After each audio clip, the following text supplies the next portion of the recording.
Un invité dans ce journal, c'est tout de suite.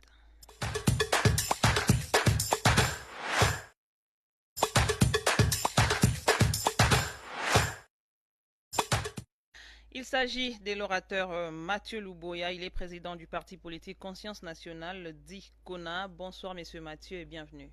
Bonsoir madame, merci de l'invitation.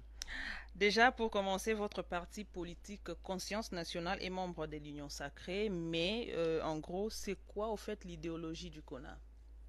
Je vais être très rapide. Nous naissons dans un contexte où le chef de l'État, en novembre 2022, fait appel à la jeunesse pour constituer des groupes de surveillance face à la crise sécuritaire dans la partie est du pays. Et en 2022, en décembre, nous créons une association.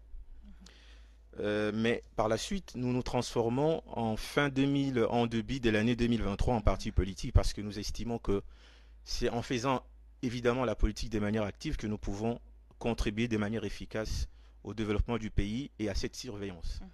Nous sommes un parti socio-démocrate qui se situe au centre-gauche.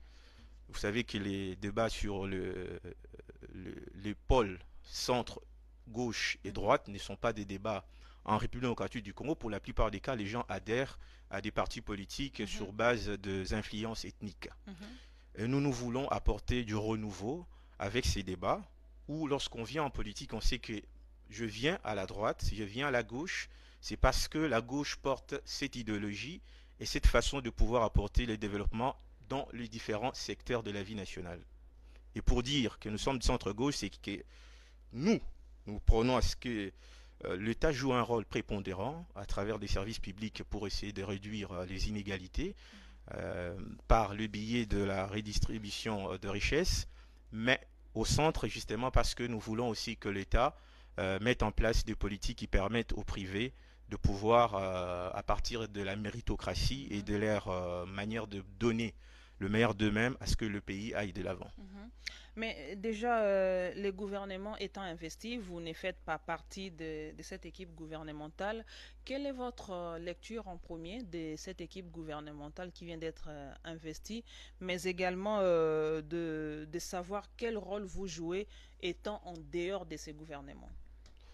Nous avons, à la suite de la nomination de la première ministre, Madame Judith Suminwa Tuluka, fait une communication pour féliciter sa nomination comme première femme ministre de notre pays, première ministre de notre pays. Et nous avons, à la suite de la sortie du gouvernement, apporté également notre soutien en termes de remerciements. Mais nous n'allons pas faire de la politique pour applaudir ce qui ne marche pas. Évidemment, nous sommes dans l'Union Exactement. sacrée, mais nous allons pouvoir être un parti politique qui va jouer exactement un rôle d'un courant de surveillance. Il faudrait absolument que les promesses que le chef de l'État a pendant la campagne électorale donné à la population se réalisent en termes du social, en termes de la sécurité dans la partie est de la République, mais aussi en termes de réponses économiques et du développement de notre pays. Et donc, nous serons très regardants et nous n'allons percer aucun ministre. Et nous prenons cette occasion pour lancer un appel à la première ministre. Il faudrait évidemment que le membre du gouvernement reçoive ce que nous appelons des lettres d'émission pour que, à la fin d'une certaine période, d'un délai, qu'ils arrivent à pouvoir dire exactement ce qu'ils ont fait, pas des théories, pas des philosophies. Au bout de 3 mois, au bout de 100 jours, nous devrons savoir chaque ministre ce qu'il a fait et quel est l'impact de ce qu'il a fait sur base des missions données.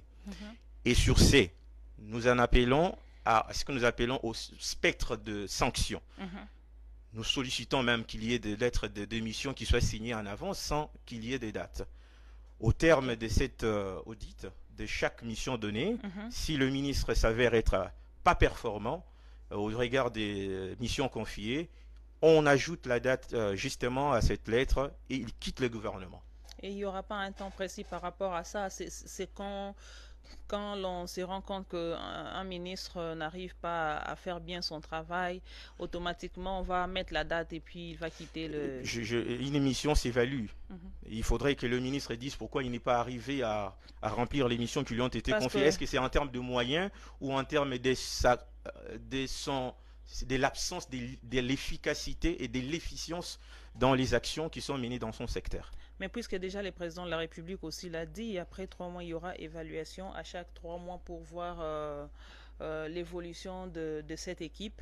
À chacun d'abord, à chacun par rapport au travail fait après 3 mois. Est-ce que c'est dans cette vision-là que vous vous accrochez pour pouvoir poursuivre votre travail aussi? Le spectre de la sanction sans l'appliquer, on peut évidemment faire des annonces et qui sont des